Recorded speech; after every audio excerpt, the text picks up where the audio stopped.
Boa noite a todos, boa noite a todas. São 19h30. Vamos nos lembrar: se o pobre não tem, Deus não permanece. Hoje eu vou ter que pedir desculpa a vocês, porque vocês sabem que eu tenho pouca preparação, muito do que eu faço é improvisado, mas hoje está mais improvisado que o normal. Inclusive eu estou usando o meu tablet para poder fazer a leitura, porque tem quem está chegando. Oi, a Marli. Boa noite, Marli. Paz e bem. Eu estou usando o meu tablet para fazer a leitura, porque nós estamos já há 19 horas sem conseguir usar internet, sem conseguir usar telefone fixo, sem conseguir usar televisão aqui em casa, né? Segundo a provedora desse serviço, que é a Claro, nós estamos com problema na rede elétrica da operadora. Oi, mozinho, boa noite, paz e bem. Mozinho tá lá na sala, né? Nós estamos com problema, eles estão com problema na rede elétrica deles, já entraram em contato com a operadora, vão resolver. Aí disseram que iam resolver às 6 da manhã, ao meio-dia, às 18h30, agora só 1 hora de amanhã. Né? É aquela coisa que eu falo, né? Uma das grandes mentiras do Brasil é dizer que privatiza que melhora. Não melhora nada, só piora, né? E agora é a safadeza completa, porque a Claro diz que o problema é da Light. O que eu acho gozado é que tudo bem, teve duas faltinhas de luz de 10 minutos ontem de noite, hoje teve 2 faltinhas de luz de 10 minutos. Não tem nenhum reparo de eletricidade aqui em volta. Então, só Deus sabe onde está essa falta de eletricidade. Mas fazer o quê? Né? Você não tem com quem reclamar. Ah, Bernardo, você pode reclamar para a agência de regulação. Olha, eu quero dizer para vocês que eu já reclamei muito com a agência de regulação. Não resolve nada. Tá? As agências não resolvem. As agências também são coisas complicadas. Então, assim, como eu digo, fazer o quê? A gente vai tocando. Então, o que eu estou fazendo? Eu estou com o celular usando o dado móvel, não é a melhor transmissão possível, mas é a que eu posso fazer. O ring light está funcionando e eu vou usar, como eu estava mostrando para vocês, eu estou usando o meu tablet, né, que tem acesso também pela rede móvel, né? Eu brinco que isso é um celular grandão. Então ele vai ser usado para ler, porque o meu computador não funciona. Quer dizer, ele liga, mas ele não tem acesso à internet. Né? Então vai ficar tudo improvisado hoje. Eu espero que não fique muito ruim. Marli, conta aí pra gente, Marli, como é que tá as coisas aí em Castelo? Choveu muito? Conta pra mim. Está quase na hora, eu espero que esteja quase na hora. Daqui a pouco eu começo, né? E vamos ver como é que vai ser.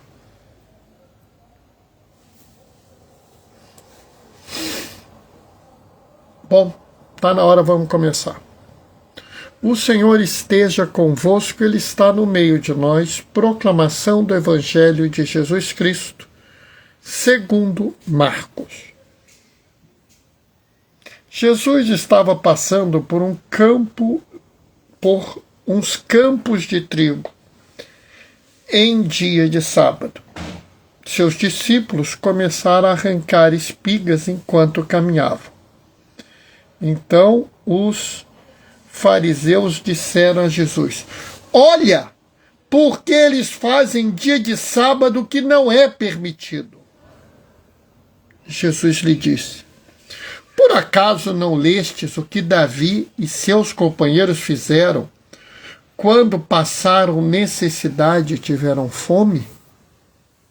Como entraram na casa de Deus no tempo em que Abiatar era sumo sacerdote, comeu os pães e oferecidos a Deus e os deu também aos seus companheiros? No entanto, só aos sacerdotes é permitido comer esses pães. E acrescentou: o sábado foi feito para o homem, e não o homem para o sábado. Portanto, o Filho do Homem é Senhor também do sábado. Palavra da salvação. Enquanto eu estava lendo, a Marli disse: boa noite, Bernardo. Ontem há alguma coisa que não acabou. Espero que esteja no ar as coisas. Bom, essa passagem de Marcos, ela traz algumas coisas que são interessantes e que nós devemos conversar, né? A primeira coisa é como o coração duro ele deturpa o princípio religioso. O que eu quero dizer com isso? Há o princípio religioso dos judeus, o Shabat, acho que é assim que fala, que eles guardam o sétimo dia, porque o sétimo dia o Senhor descansou. Nós, cristãos, quase todos, pelo que eu sei, guardamos o primeiro dia, porque foi o dia em que o Senhor ressuscitou. Alguns grupos cristãos, notadamente os adventistas do sétimo dia, guardam o sétimo dia. Isso, para mim, não deveria ser uma questão de briga, porque o princípio é o mesmo, de guardar um dia para o Senhor, né? Ou seja, este dia eu dedico ao Senhor. E uma coisa que me impressiona muito é o seguinte: mesmo os judeus mais piedosos, mesmo os judeus mais ortodoxos que eu conheço, é verdade que são poucos, que realmente seguem o sábado, admitem que há exceções. Assim, há uma exceção clara que é um princípio, inclusive, da lei, né? Não está na lei, mas é um princípio do ensinamento, né, do Talmud, que diz que a necessidade da vida adia o sábado.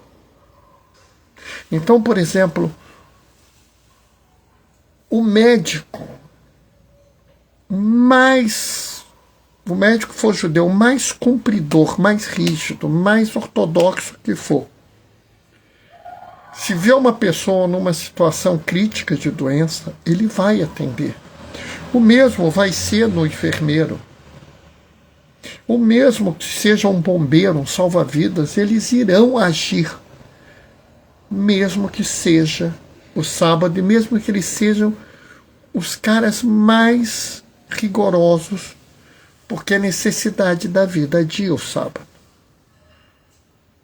A própria religião admite que há exceções. Ou seja, não é um absoluto. Porque existe na igreja, na religião, coisas que são absolutas, né? Marli está falando: boa noite, paz e bem. Choveu muito ontem. À tarde Continuou chovendo. Aqui choveu muito ontem de noite, de noitinha, e choveu de manhã e de tarde aqui. Agora já não está chovendo mais. Então, mesmo nesses casos, a religião judaica previa exceções. E aí a gente vê o que é uma pessoa de coração duro. Por quê? Porque se alguém está andando no meio ali, entre uma cidade e outra, num dia de sábado, e pega uma espiga para comer, o que você deveria entender? Que essa pessoa está com fome. Que essa pessoa está passando uma necessidade. Mesmo que não seja o princípio da necessidade da vida, é um princípio de fome. E se você pegar o Levítico, pegar o Deuteronômio, você vê que há reconhecimentos da fome das pessoas. Há previsões de socorro para os famintos. Oi, Helena, boa noite, paz e bem.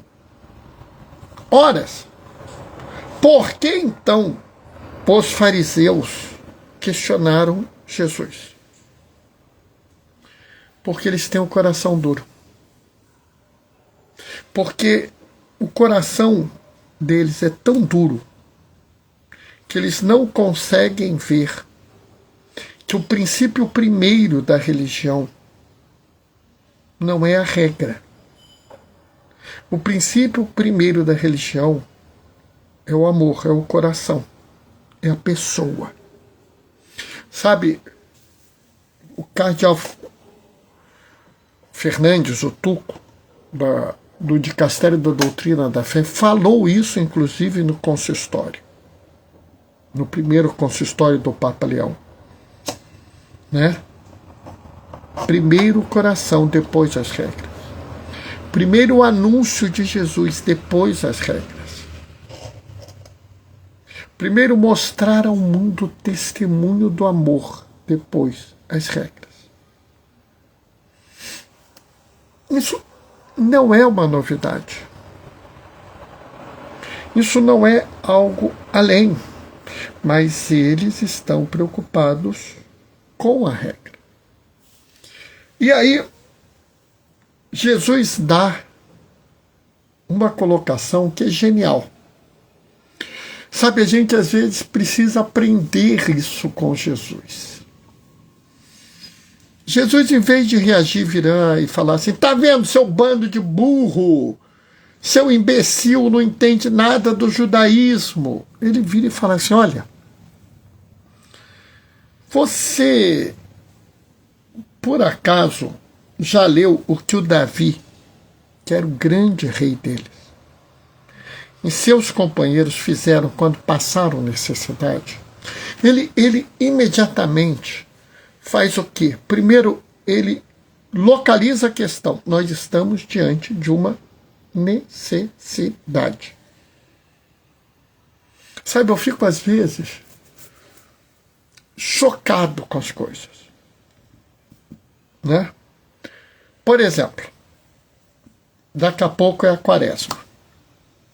Aí vai começar aquela discussão infantil do jejum, da abstinência, do não sei que, do não sei qual, que tem que fazer abstinência de carne, não sei que. E aí vão perguntar, mas quem está doente pode comer carne. Mas qual é a doença que pode comer carne? Qual não? E sabe, em vez de discutir o que é muito importante, ficam discutindo o periférico. Então Jesus, a primeira coisa que ele faz é que ele traz a questão central. Davi e seus companheiros estavam passando necessidade. Os meus discípulos estão com fome. Foi a primeira coisa que ele fez. Mostrando que o que é importante é a situação. O que é importante é a realidade que as pessoas vivem. E se você não considera a realidade que as pessoas vivem como algo essencial, você começa a endurecer o seu coração. Né? E eu fico muito assustado com isso, porque as pessoas, ao fazerem isso, elas negam o depósito primário da fé. Elas não estão só ignorando o Código de Direito Canônico, ignorando não sei o que, elas estão ignorando a base primeira da fé. Aqueles que seguem Jesus, eles precisam entender que, antes de tudo, Deus amou o mundo. Então a relação é para a salvação e não para a condenação. Antes de tudo, a religião se organiza em torno da dignidade da pessoa humana. Tanto que, se você olhar, as bem-aventuranças falam sobre a necessidade das pessoas. Boa noite, Bernardo. Tudo bem, graças a Deus. Estou melhorando. Forte abraço. Muito bom saber, Helena. Muito bom. E aí, ele ainda coloca uma coisa. Ele usa um dos grandes exemplos do judaísmo, que é Davi. E ele localiza muito bem como Davi entrou na casa de Deus, no templo que Abiatar era o sumo sacerdote, e comeu os pães oferecidos a Deus, e deu também aos seus companheiros. Ou seja, no momento da necessidade, no momento em que eles estavam sendo perseguidos, no momento em que eles estavam passando dificuldades, onde a opressão era grande, onde a fome era grande, onde a injustiça era grande, eles foram a templo, a igreja. E aqui eu fico pensando se a gente notou a beleza deste pedaço. Os povos perseguidos procuram a igreja porque lá eles têm guarita. Olha que coisa impressionante. Ele estava sendo perseguido. Ele passava necessidade, ele vai ao templo. Porque no templo ele será socorrido. No templo ele receberá o cuidado. No templo ele receberá a proteção. Sabe, é bonito você pensar, por exemplo, que esta dimensão da igreja como a protetora dos povos perseguidos, daqueles que sofrem a opressão, é presente na história. Lá atrás, na época da pandemia, eu fiquei sabendo que um grupo de pessoas perseguidas por traficantes mexicanos entraram numa igreja de jesuítas. E os jesuítas deram guarita para esses que não eram seus paroquianos. Esconderam eles. E esses traficantes levaram os padres e sumiram com os corpos deles.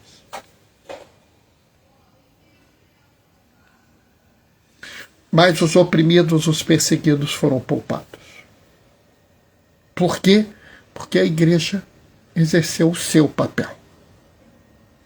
Se você pegar aquela obra famosa do Corcunda de Notre Dame, você vê que num determinado momento há uma situação tensa que o exército avança em direção a algumas pessoas, eles entram dentro da catedral, trancam a porta e o Corcunda grita lá de cima: santuário! Santuário! Por quê? Porque havia, naquele momento, o entendimento que se as pessoas entrassem na igreja e recebessem santuário, não poderiam ser perseguidas. Davi entra no templo para receber proteção contra a perseguição. Aliás, como não pode deixar de ser, nós vivemos hoje uma situação de perseguição nos Estados Unidos. O tal do ICE, que é a imigração norte-americana, está agindo com soldados encapuçados que fazem o que bem entendem, invadem escolas, hospitais, igrejas, pegam pessoas no meio da rua, prendem quem bem entende. Se alguém resistir, espancam, alejam, como recentemente aconteceu um rapaz que perdeu o olho porque recebeu um tiro de uma arma não letal no rosto. Ou até uma mulher, mãe de 3 filhos, que foi baleada a queima-roupa a sangue frio. E aí, o que nós vemos? Bispos que avisam aos seus fiéis: vocês estão dispensados de vir à igreja, para que a imigração não os pegue ao vir para a igreja. Protegem os seus fiéis. E ontem, 3 importantes cardeais levantam a sua voz e fazem uma carta condenando isso.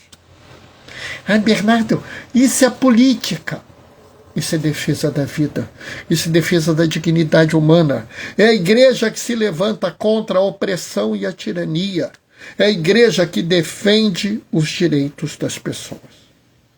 É a mesma igreja que protegeu os perseguidos no México, que deu santuário ao Corcunda, ou que deu os pães a Davi.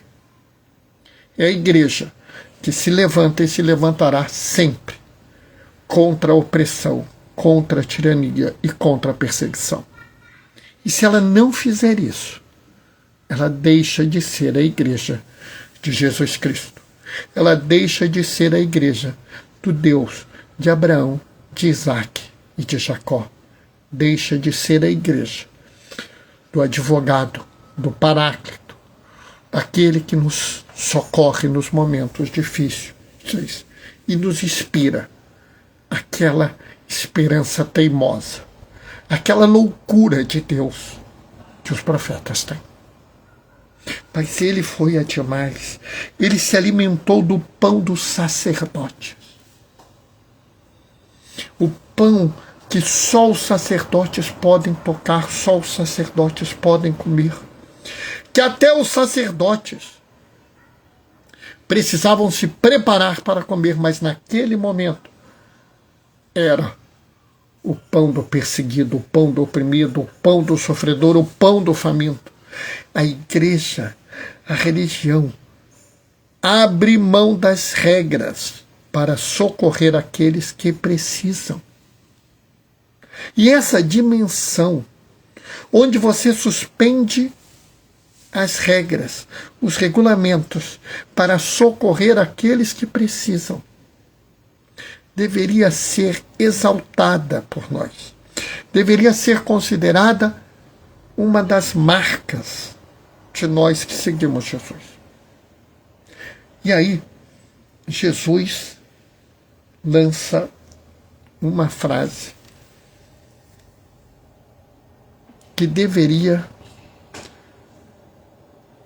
ser ensinada a toda a pessoa que quer seguir Jesus, que deveria estar no nosso coração.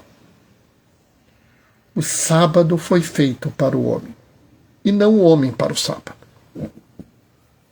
É essencial que nós entendamos que o sábado serve ao homem, que a religião serve às pessoas, e não as pessoas servem à religião. O princípio, por mais chocante que possa ser, não é que a gente deve servir à religião e abdicar de tudo e aceitar qualquer coisa pela religião.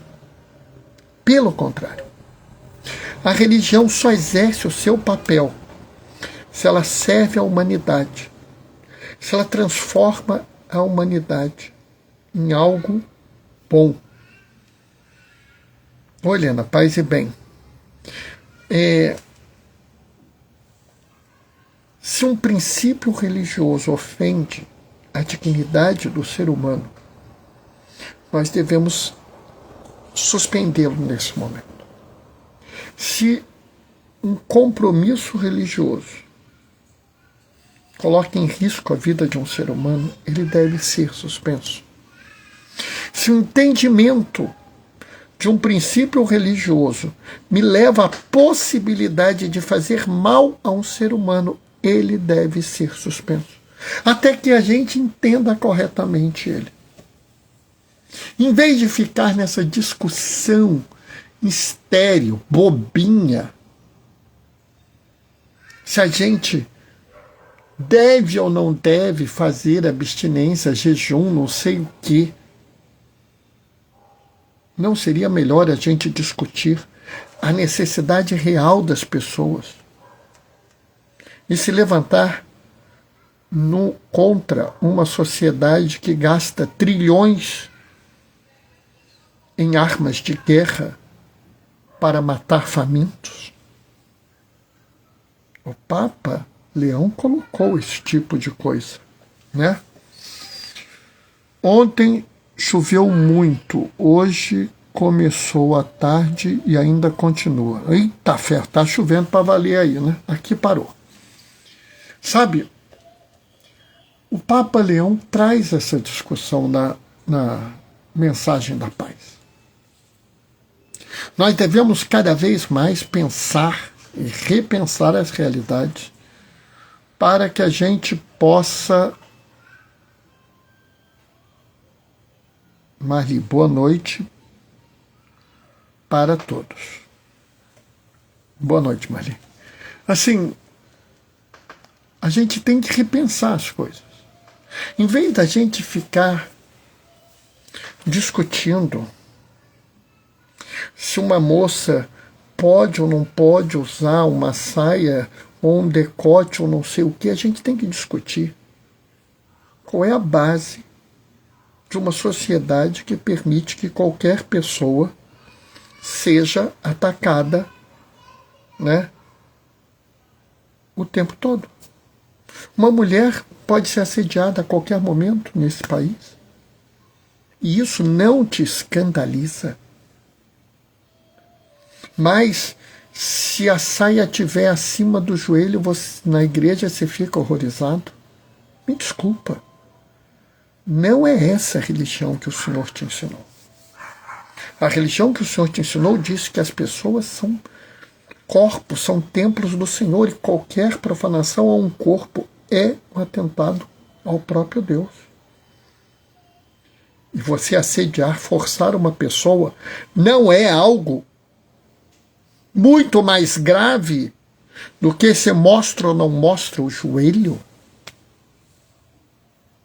Ah, porque o ministro vai servir, ele tem que estar de calça comprida, não pode estar de saia. Por quê?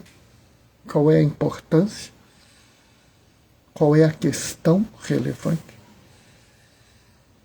A gente tem que parar de viver uma fé de regras, onde a gente esquece que essas regras foram criadas para garantir a dignidade das pessoas, para promover a justiça, para promover o bem comum. Porque se essas regras se tornam vazias, elas são armas de opressão, armas de escravidão, armas de maldade. E o nosso Deus é o príncipe da paz. Ele é a fonte de toda a bondade. E que, portanto, se você esvazia o conteúdo próprio da fé, a regra pela regra é ímpia, é perversa, é má, e vai te levar a ser injusto, perverso e mau. E, portanto, ela perde o sentido. É por isso que Jesus diz que o homem não foi feito para o sábado. O homem não é escravo do sábado. Nós não somos escravos das regras religiosas. Elas existem para que a humanidade siga um caminho de justiça, siga um caminho de beleza, um caminho de bondade, um caminho de cuidado com as pessoas. E se nós não fizermos isso, nós iremos continuar com os nossos corações duros, praticando tudo que é errado e é mal. Amém? Vamos ver se eu consigo descobrir a hora. Se eu estou vendo direito, são 8h02. Hoje foi muito difícil fazer 8h02. Consegui ver direito agora. Hoje foi muito difícil fazer a nossa reflexão. Espero que eu tenha conseguido passar direito as coisas, tá? Mas eu não podia deixar de fazer. Ontem foi complicado, mas hoje a gente conseguiu fazer. Amanhã tem live, né? Quarta-feira tem live. Quinta-feira eu espero que tenha live. Eu não posso garantir nada, porque eu tenho uma questão importante no hospital. Então não sei o que vai ser, tá? Bom, vou me despedir deixando a minha bênção. O Senhor esteja convosco. Ele está no meio de nós por intercessão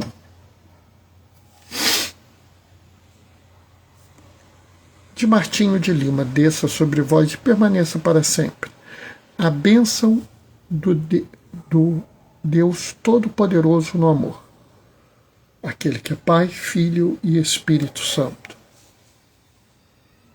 Marli, foi bom. Que bom que você gostou, Marli. Amanhã, às 19h30, a gente se vê. Até lá. Beijos e bênçãos. Tchau, tchau.